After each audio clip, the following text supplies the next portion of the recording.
Hey, good day everyone. So this will be the last topic for differential equation, Laplace and inverse Laplace transform. So saan ba ginagamit to, or ano ba tong Laplace and inverse Laplace transform? Okay. So let's say you have a differential equation, a complex differential equation. Yan, itong mga uh, differential equation na to, and then papadaanin natin siya ng Laplace transform. Let's say, ito yung process. So, itong from a complex differential equation, it will become an algebraic equation, which is much simpler to solve. Okay? So then, after solving the algebraic equation derived from Laplace transformation, so you will have the solution. So, ito yung solution ng algebraic equation na nakuha natin sa Laplace transformation. Ibabalik natin siya, gagamitan naman natin ng inverse Laplace transformation. Okay? And then, uh, we will have our solution again in time domain and naka-differential equation ulit yung solutions natin. Okay? So,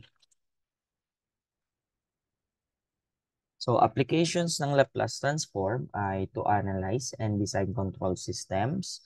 It helps to convert time domain. So, laging time domain, halimbawa mga time domain signal, pwede natin ma-convert into frequency domain signals, which is mas madali siyang i-analyze at ma-design yung system's behavior.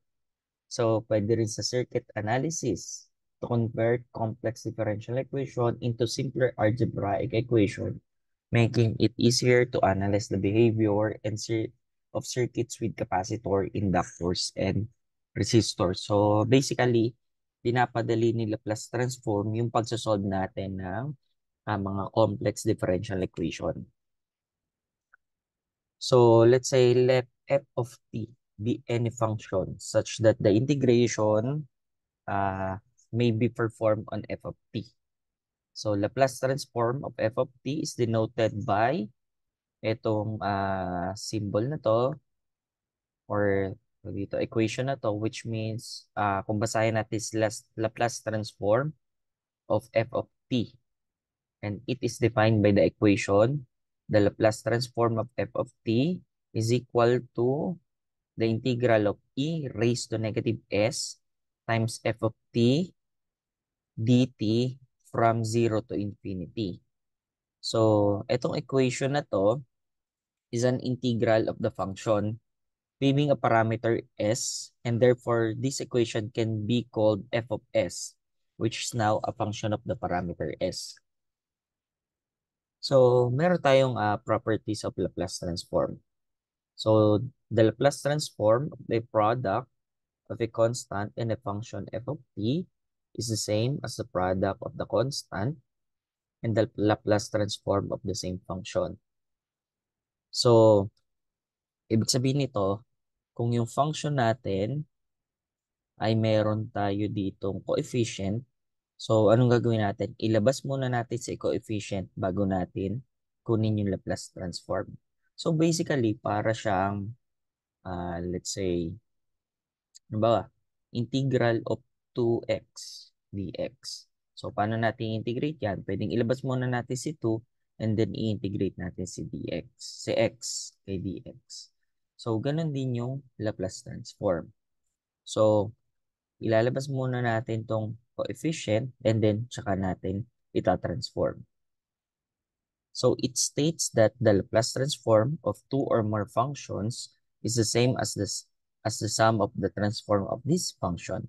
So, kung merong Laplace transform tayo ng dalawang function, pwede nating paghiwalayin and then ito, ilalabas pa rin natin yung mga coefficient yan. Okay? So, basically, para makuha yung Laplace transform, let's say, itong Laplace transform ng f of t,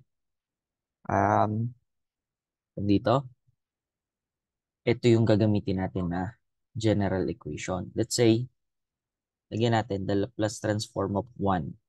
Okay? So, f of t is equal to 1.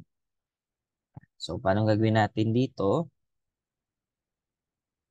Okay, let's say f of t is equal to 1. So, the Laplace transform of 1 is equal to the integral of e raised to negative s times 1 dt from 0 to infinity. So, isosolve natin tong integral na to. Okay? So, this is a definite integral at ang so, kung isosolve natin to, let u is equal to negative st du is equal to, with respect to t ang pagdiderive natin, no? So, negative s dt. So, wala naman tayo negative s dt, kaya negative du over s is equal to dt. So, the Laplace transform of 1 is equal to the integral of eu and du, tapos meron tayong negative 1 over s. So, pag kinuha natin ang integral nito, we will have negative 1 over s eu. And then, palitan na lang natin si eu ng negative st. So, hindi na ito magkakaroon ng plus c kasi definite integral to. So, kailangan natin integrate from, kailangan natin i-limit from 0 to infinity. At pagka sinagutan natin yan, so we have negative 1 over s e raised to negative s times infinity minus negative 1 over s e raised to negative s times 0. Okay? So, ang e raised to negative s times infinity, it approaches 0. So, kaya ang sagot dito is 0. Then minus, ito naman, e raised to negative s times 0. Ang sagot dyan ay 1. So, kaya we will have negative 1 over s na lang. And finally, magiging 0 minus negative 1 over s, we will have 1 over s. So, the Laplace transform of 1 is equal to 1 over s.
Okay. So, dito sa Laplace transform, hindi naman natin gagawin every time itong, dito, itong integration na to. So, let's say, halimbawa may function ka na, let's say f of t is equal to cosine kt. So, hindi natin lagi pa-plug in yan. Tapos, gagamitin natin itong equation na to para ma-solve yun. So, meron na tayong pwedeng gamitin ng mga table of Laplace transform. So, ito yung function and then ito yung Laplace transform niya. And then, opposite naman, kung ito yung Laplace transform, ito naman yung inverse Laplace transform niya para mapabalik natin. Okay? So, gagamitin natin tong table na to para makapag-substitute na lang tayo. Okay, so basically, mukhang mahirap yung Laplace transform pero actually madali lang siya. Kasi nga meron na tayong table na pwedeng gamitin. So, as you can see from the last example, yung Laplace transform ng 1 is 1 over s, which is yan yung nakuha natin dito. Okay, ito, the Laplace transform of 1 is 1 over s. So, next naman, so, about the Laplace transform of 4. Okay, so the Laplace transform of 4. So, in this example, itong 4 na to is A. And then, isa-substitute lang natin to dito sa general equation na to. Okay? So, where A is Laplace transform nito is A over S. So, ang answer dito is 4 over S. So, ganun lang kasimple. So, next. So, the Laplace transform of 2e raised to 3t. So, pagka meron na tayong e, let's say e raised to 8t na function, kunin lang natin si A. Si A ay laging kasama ni T. At ipa-plug in lang natin dito. So, substitute lang natin dito. So, in this case, pwedeng gawin natin dito muna na 2 Laplace transform of E raised to 3t. So, ilalabas muna natin yung coefficient. And then, ang A natin dito, A is equal to kasama ni T, which is 3. So, sa substitute lang natin dito, huwag kakalimutan yung coefficient, we have 2 times 1 over s minus 3. So, hindi pa yun yung final answer. I-multiply pa natin yung 2. So, the final answer is 2s minus 3. Next. So, same. So, ilabas muna natin yung 5 and then kunin natin yung Laplace transform ng e raised to negative 2t. So, where a is equal to, kasama natin yung negative sign, negative 2. So, the Laplace transform is equal to 5 times 1 over s minus negative 2. So, the final answer is 5 over s plus 2. So, ganun kadali lang yung Laplace transform. Okay, next. So, kung meron tayong function na t na naka-raise to n, so, ang Laplace transform niya is n factorial over s raised to n plus 1, where n is the exponent of t. So, let's say this one. So, ilabas muna natin yung coefficient na 5. Then, Laplace transform of t raised to 5. Where n is equal to yung exponent ni t na 5. So, kaya ang Laplace transform niya is 5 times 5 factorial over s raised to 5 plus 1. And then, isolve lang natin to. We have 5 times ang 5 factorial is 120 over s raised to 6. And then finally, we will have 120 times 5, that's 600 over s raised to 6. So, yan na yung final answer natin. Okay, next. So, kapag ka naman meron tayong Laplace transform ng trigonometric function na sine 80, so laging t ang ating variable kasi time domain nga tayo. Sine 80, so kunin lang natin si a, which is yun yung laging kasama ni t, and then ipa-plug in lang natin dito. So dito, we will have Laplace transform nito. Ang a is 7. Therefore, pag pinlog in natin dito, we will have 7 over s squared plus 7 squared. And then, Square lang natin tong 7. Well, 7 over s squared plus 49. So, yan na yung final answer. So, kapag ka naman cosine, so, ano bago is ito? S. Ito lang yung A. Okay? So, hanapin lang natin yung A. So, A, for this example, Laplace of cosine 3t, A is equal to 3. Therefore, the Laplace transform is equal to S over S squared plus 3 squared, which is equal to S over S squared plus 9. So, yan lang yung Laplace transform. So, next. So, how about this one? So, Laplace of sine kt cosine kt. So, kung pabalikan natin yung itong table of Laplace transform,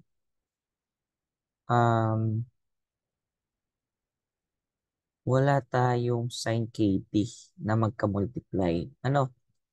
Okay? So, ang pwede natin gawin, kapag ganito yun yung problem, ang approach natin dyan, hanap tayo ng trigonometric function na pwede nating masimplify ito into isang ano lang, isang trigonometric function. So, ang pinakamalapit dito, or let's say, A muna is equal to kt para ma-simplify natin. Therefore, this equation will become sine A cosine A. So, ang pinakamalapit dito na trigonometric identity is sine 2A is equal to 2 sine A cosine A. So, kaya lang, etong part na to, ito lang yan. So, meron pa tayong 2. So, anong pwede natin gawin dyan? I-divide natin buong equation sa 2. Magkakaroon tayo ng 1/2 sine 2A is equal to sine A cosine A. Which is, pwede na natin tong gamitan ng Laplace transform dahil pwede na natin gamitin tong part na to. So, magiging 1/2 Laplace transform na siya ng sine 2. Ang A natin is kt. 2kt. So, ito na ngayon yung isosolve natin. At ang Laplace transform ng sine is 1/2 times. Ang A natin dito is 2k. O, kasama yung k. Kasi yan ay coefficient din yan. So, sabi kanina, A over S squared plus A squared. So,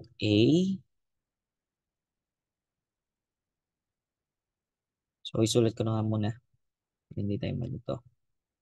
Sin AT is equal to A over S squared plus A squared. So, meron tayong 1/2 times. Ang A natin is 2k over S squared plus 2k quantity squared. Okay? And then, simplify na lang natin to. So, makakancel tong 1/2 na to. So, we will have k over S squared plus 4k squared. So, yan na yung final answer. So, again, ang technique dito, pagka wala sa table, hanap kayo ng trigonometric identity para ma-simplify siya and magkaroon ng uh, Laplace transform dun sa table. So, next, how about this one? Okay, so wala tayong square. Meron tayong cosine kt pero hindi naka-square. Okay, so anong pinakamalapit na trigonometric identity dito?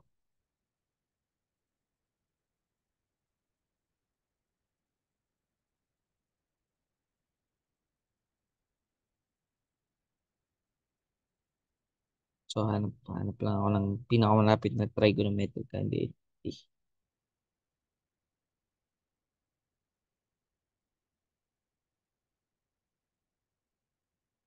Okay, so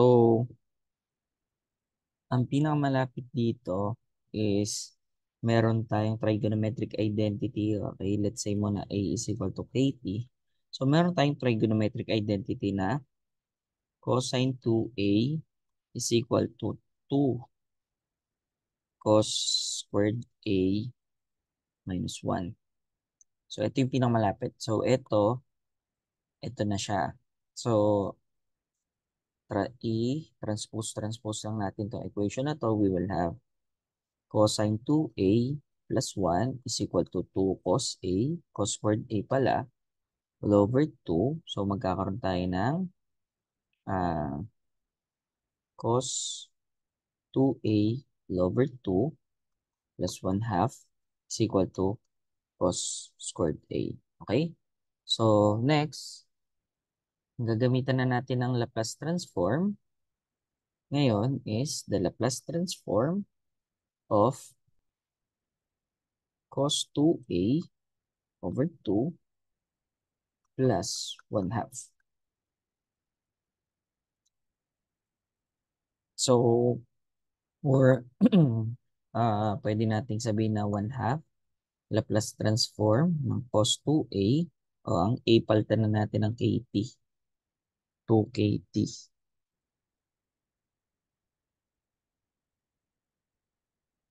plus Laplace transform ng 1 half. Okay?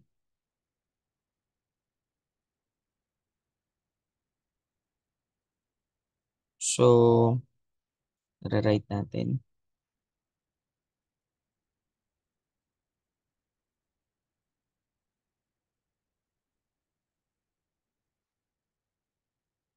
So, ang Laplace transform nito, ang 2KT ay 1 half times ang cosine ay S over S squared plus ang A natin is 2K squared plus ang Laplace transform ng 1 half ay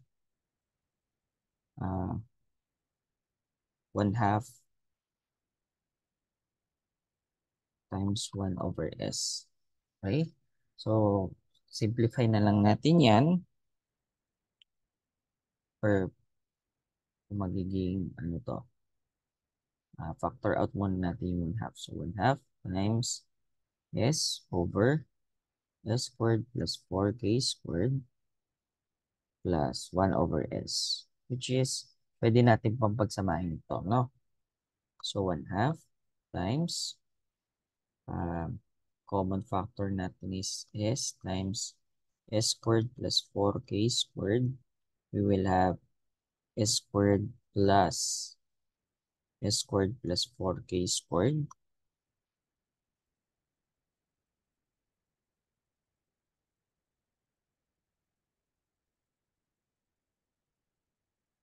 And pagka sinimplify natin, meron tayong 1 half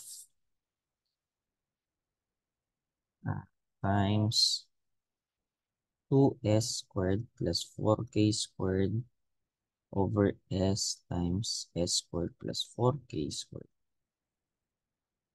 So, pwede nating i-factor out yung 2 dito. So, magkakaroon tayo ng 1 half times 2 times S squared plus 2K squared over S times S squared plus 4K squared. Yan. So, pwede natin itong i-cancel. And ang final answer natin is S squared plus 2K squared over S times S squared plus 4K squared.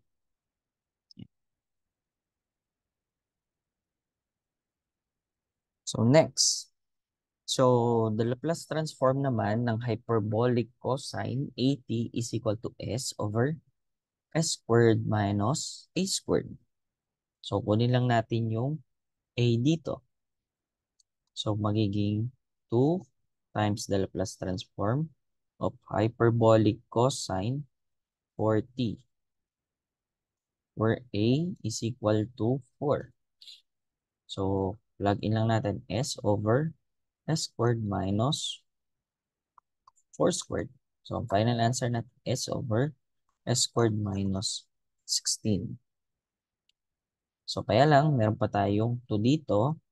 So, ta-times 2 pa natin to. Okay? So, final answer is 2s over s squared minus 16. So, next naman, the plus transform ng hyperbolic sine 80 is equal to a over s squared minus a squared. So, hanapin ulit natin yung a. So, ito magiging 3 times the Laplace transform of hyperbolic sine 2t wherein a is equal to 2. So, magkakaroon tayo ng 3 times 2 over s squared minus 2 squared. So, we will have 6 over s squared minus 4. So, ganun lang kasimple ang Laplace transform. So, next. So, medyo mahaba ito. So, kung meron tayong function na e raised to 80 sin bt, so, ito yung Laplace transform niya. B all over s minus a squared plus b squared.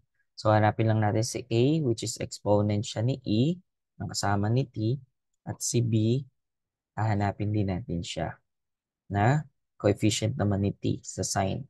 So, in this case, the Laplace transform of e raised to 7t sin 2t.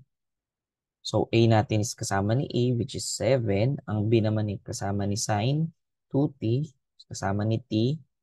So, 2. So, i-plug in lang natin dito sa equation na to. We will have 2 all over s minus 7 squared plus 2 squared. So, hindi pa to yung final answer.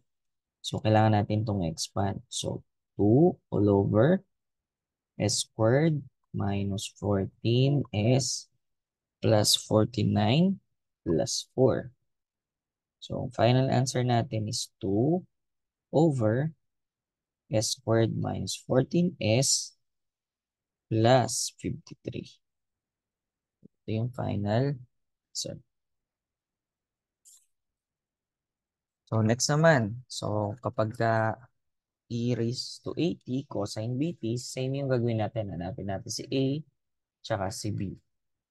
So, in this case, the Laplace transform of e raised to 2t cosine 5t, a is 2 and b is 5. So, substitute lang natin sa formula na to. So, s minus 2 over s minus 2 squared plus 5 squared. So, we will have s minus 2, expand lang natin, s squared minus 4s plus 4 plus plus 25. So, kakaroon tayo ng s minus 2 over s squared minus 4s plus 29. So, yan na yung final answer. So, next naman is medyo mahirap lang to ng konti. So, ito kasi derivative na ng transform. So, f prime of s is equal to the integral of negative t e raised to negative st f of t dt. So, ang Laplace transform daw, pagka sinabi nating derivative of a transform, dapat ganito yung makikita nating formula. So, basta may negative t, automatic derivative of a transform na siya. So, in general, so yung Laplace transform ng negative t raised to n f of t is equal to kukunin natin yung Laplace transform niya na f of s and then kukunin natin yung derivative niya. So, yung number of derivation is based on the exponent of negative t. So, halimbawa, meron tayong Laplace transform, let's say, negative t raised to 3, let's say, 1. Okay? So, first, ang gagawin natin, ito lang yung kailangan nating kunin yung Laplace transform. At ang Laplace transform ng 1 Laplace transform ng 1 is 1 over s. Okay. So, next, kukunin natin yung derivative niya. So, ibig sabihin, yung derivative nitong d sub s na to is naka 3. So, 3 times.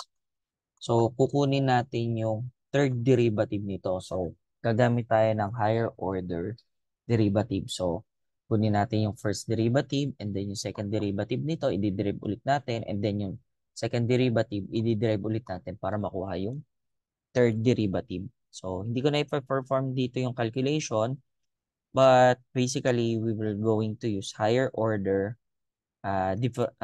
differentiation.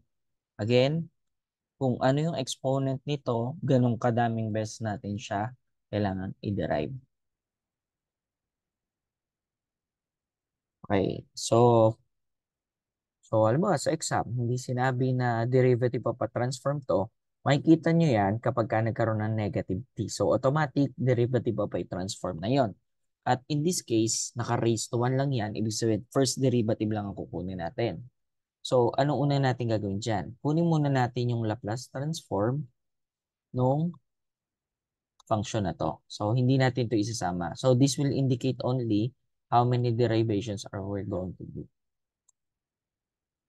So, ang Laplace transform ng sin kt is, so,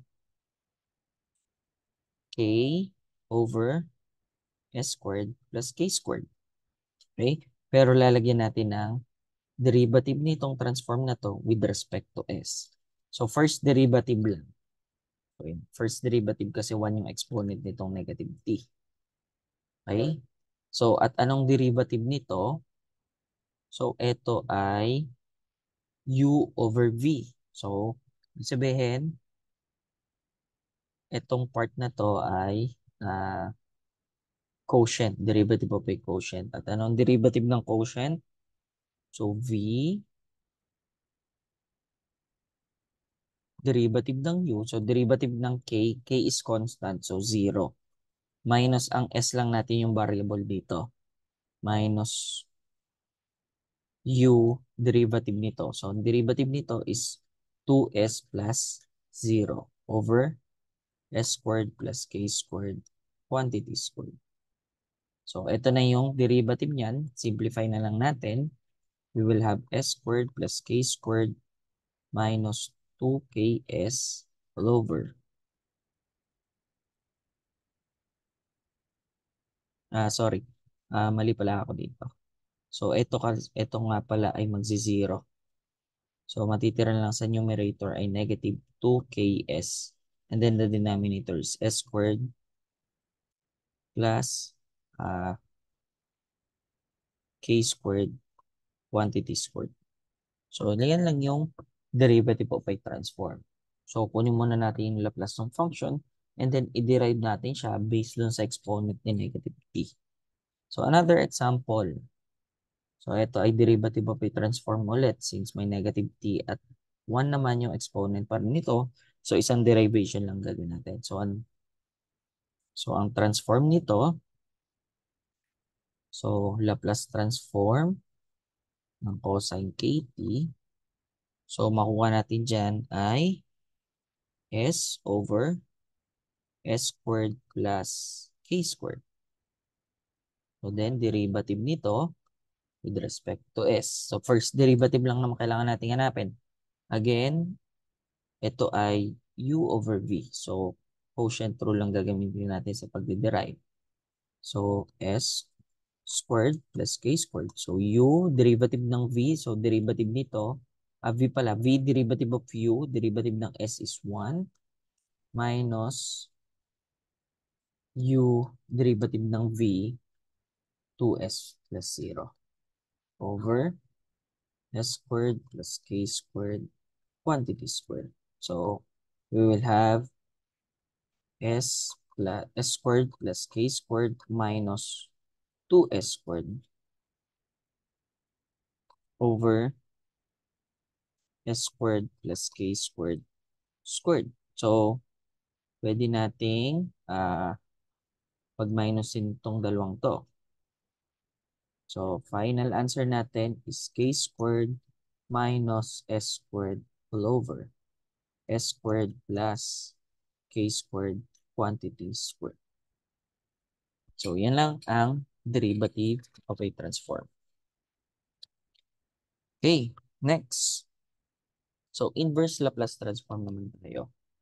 So, ito naman ay kabaligtaran ng Laplace transform. So, anong gagawin natin dyan? So, tingnan natin itong formulang to and hanap lang tayo from the table. Nasaan yung table? So, from this table, dito tayo titingin sa part na to. Yan. So, and titingnan lang natin yung malapit dun sa structure ng formula kung saan siya magpo-fall. And then, ibabalik lang natin siya into this type. Okay, halimbawa si 3s. So, anong pinakamalapit na transform dito?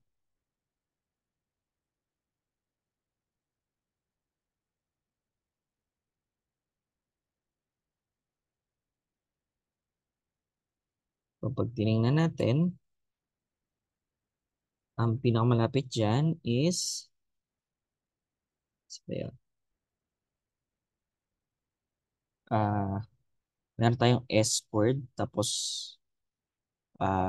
positive, tapos may s sa taas. So, ibig sabihin, ang pinakamalapit na formula dito is s over s squared plus a squared, which is, ito ay, ang inverse Laplace nito ay cos 80. Okay? So, hanapin lang natin ang a dito. So, ang a dito is 4. So, kaya lang, paano to? May 3 dito. Ibig sabihin, meron lang tayo dyang coefficient. So, pwede natin tong ihiwalay. So, ito magiging 3 times s over s squared plus 4 squared. Yan. So, etong function na to, ito na siya. So, and then ipa-plug in lang natin pabalik dito. So, meron tayong 3 cosine. Ang a natin is 4. Then t. So, eto na yung final answer natin. So, ganun kasimple lang yung inverse Laplace transform. So, next, f. Find f of t if f of s is s over s squared plus 9. So, pinakamalapit ulit dito is s over s squared plus a squared, which is equal to sa cosine 80. So, anong a natin? So, then gawin natin, ito, equation na to, gawin muna natin in this form. So, s over s squared plus 3 squared, wherein a is equal to 3. So, pa-plug in lang natin to dito. So, therefore, cosine 3t. So, that's our final answer. So, next. So, find the inverse Laplace transform of 1 over s squared plus 2s plus 10. So, etong part na to is quite difficult, no? Kasi kung titingnan natin yung table, balikan natin yung table. So, from this table, wala tayong makikita na trinomial yung denominator. Kahit dito, no? So, wala tayong makikita. So, ito yung pinakamalapit na may tatlong parang halos trinomial yung denominator. So, pagka ganyan, problem, so ang gagawin natin, babasagin natin itong ilalim. So, magko-completing the square tayo. So, itong first two, i-complete the square natin yan. So, 1 over, pag kinomplete the square natin to, ibig sabihin, magdadagdag tayo ng squared half of the second term. So, second term natin is 2. Ang half niyan is 1. Square ng 1 is 1. So, kung nag-plus 1 tayo, magma-minus 1 tayo para walang naging effect dun sa equation natin. And then after that, i-group na natin yan. So maging 1 over, factor natin to, we will have s plus 1 quantity squared plus 9. Okay? So, at ang pinakamalapit na ditong transform na makikita natin ay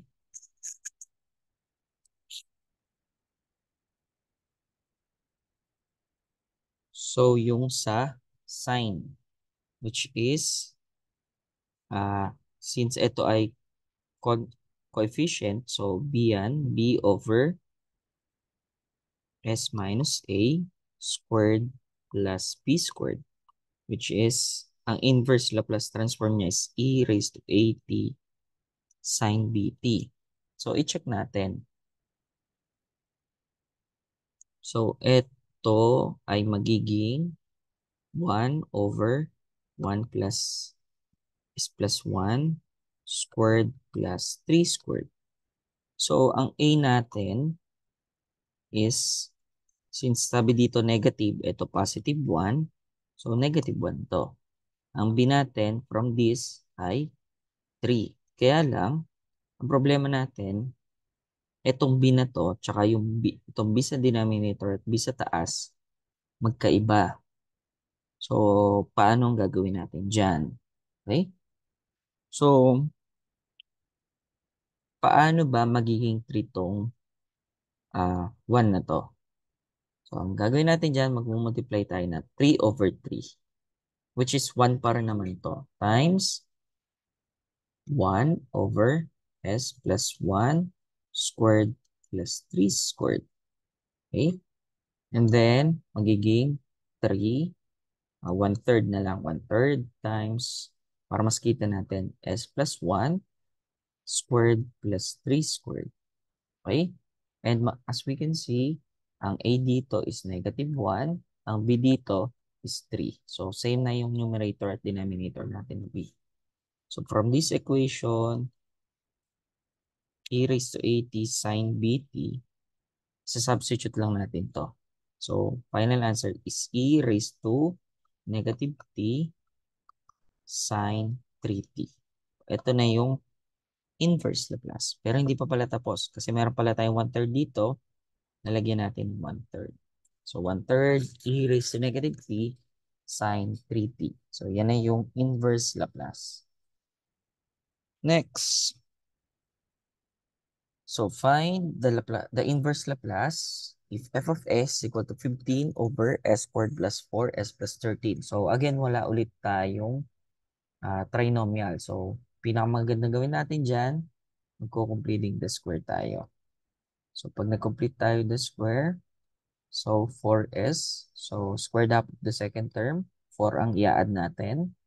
So, kung nag-add tayo ng 4 dito, magma-minus 4 tayo dyan para pantay yung equation natin.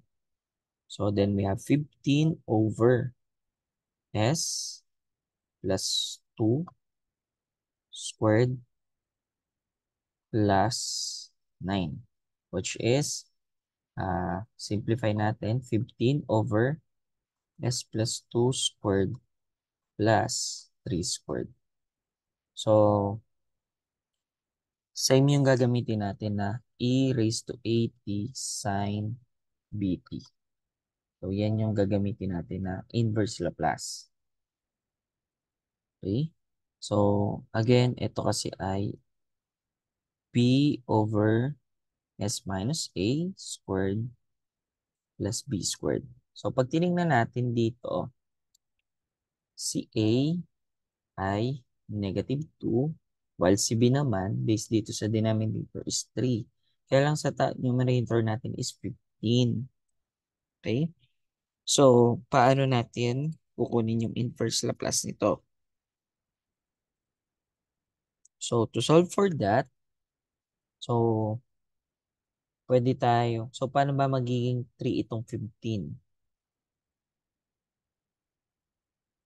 So, pwede tayo multiply ng 3 over 3. 5 over 5. Or, pwede natin naman itong i-factor. So, ang factor nito is 5 times 3 over s plus 2 squared plus 3 squared. So, yan. Factor natin. And then, pwede natin ilabas si 5. Kunin natin ang inverse Laplace nitong 3 over s plus 2 squared plus uh, plus 3 squared. Okay? So, pareho na ngayon yung ang a natin is negative 2, ang denominator natin is 3, tsaka yung numerator na 3, pareho na sila na para sa b. So, final answer nito, 5 times e raised to negative 2t. This is sine 3t. So, ito na yung Laplace transform niya. Next. So, paano naman pagka ganitong kakomplikado? Okay? So, first thing to do is yung denominator muna. So, we have 6s squared plus 6s, then squared up of the second term, plus 9, and then plus 25 minus 9. So, numerator is s plus 1. So, unti-untiin natin. So, we have s plus 3 squared plus 16, which will become s plus 3 squared plus 4 squared. Okay. So, wala tayong ganitong numerator. So, paano gagawin natin dyan?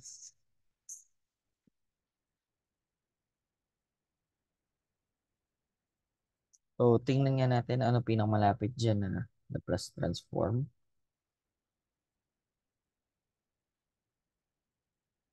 Okay, so pwede tayong gumamit nito. Cosine squared kt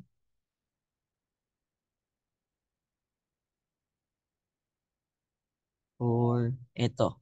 So, pinakamaganda itong gamitin. Yan. S minus A.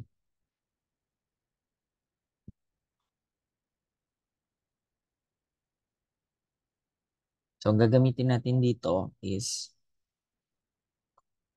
S minus A over S minus A squared plus okay,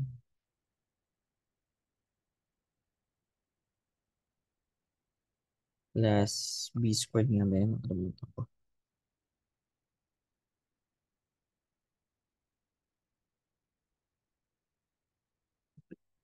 Naalala ko na.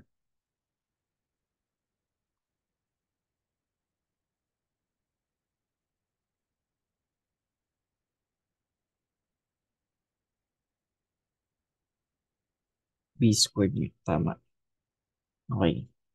So, at ang inverse Laplace nito is e raised to 8t cosine bt naman. So, i-check muna natin to. So, ang a dito, based na denominator. So, denominator pagbasihan natin. Kasi mas madaling galawin tong denominator. Mas madaling galawin tong numerator kaysa denominator. So, ang a natin is 3. Ang b natin is 4. So, but in this case, hindi pareho to. Kasi, sabi dito, ito, tsaka to, same. By the way, a pala is negative 3. So, paano magiging negative 3 itong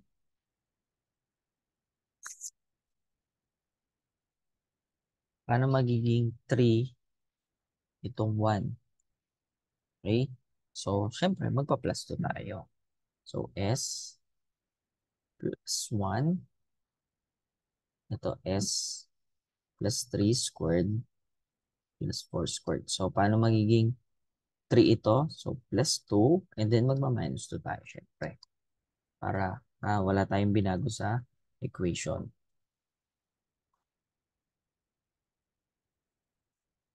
Yeah. And from this case, pwede nating i-separate ito tsaka ito. Okay? So, pwede nating basagin. So, s plus 3 over s plus 3 squared plus 4 squared minus 2 over s plus 3 squared plus 4 squared. Okay, so etong part na to, ito ang inverse Laplace niyan, s minus a over s minus a squared plus 4 squared. Ito naman, ang inverse Laplace naman nito is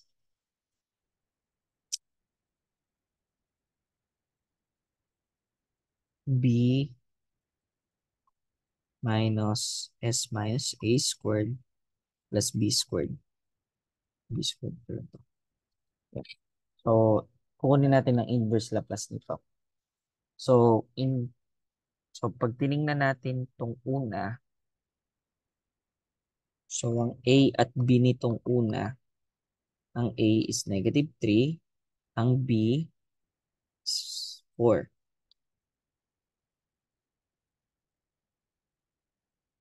So, dito naman, ang a natin is negative 3 pa din. Ang b naman dito is hindi pantay. So, b kasi is 4. So, meron tayong problema dito. So, si 2. So, paano siya magiging, tawag dito, magiging 4? Di mag-multiply tayo ng 2 over 2, which is yun yung gagawin natin sa susunod na slide. So, s plus 3 over s plus 3 squared plus 4 squared minus, mag-multiply tayo ng 2 over 2 times 2 over s minus a, so s minus 3 plus 3 pala, plus 4 squared. So, ito ay magiging s plus 3 over s plus 3 squared plus 4 squared minus 4 na siya. 1/2 times 4 over s plus 3 squared plus 4 squared. So, pareho na. Okay? So, again, so ito, ang inverse Laplace nito is e raised to 80 cosine bt and then minus 1/2. Ito naman, e raised to 80 sine bt naman. So, pag sinubstitute natin yan, so ang a nito, nung una, is negative 3, ang b is 4, pangalawa naman, a is negative 3, b is 4 din. So, substitute lang natin so e times e raised to negative 3t cosine 4t minus 1/2 e raised to negative 3t sine 4t. So, yan, ito na yung final answer. Okay, next. So, f of t. So, find the inverse Laplace transform if f of s is 1 over s squared plus 4s minus 5. So, gawin ulit natin, completing the square. So, squared up of the second term is 4. Ang i-add natin, plus 5 minus 4.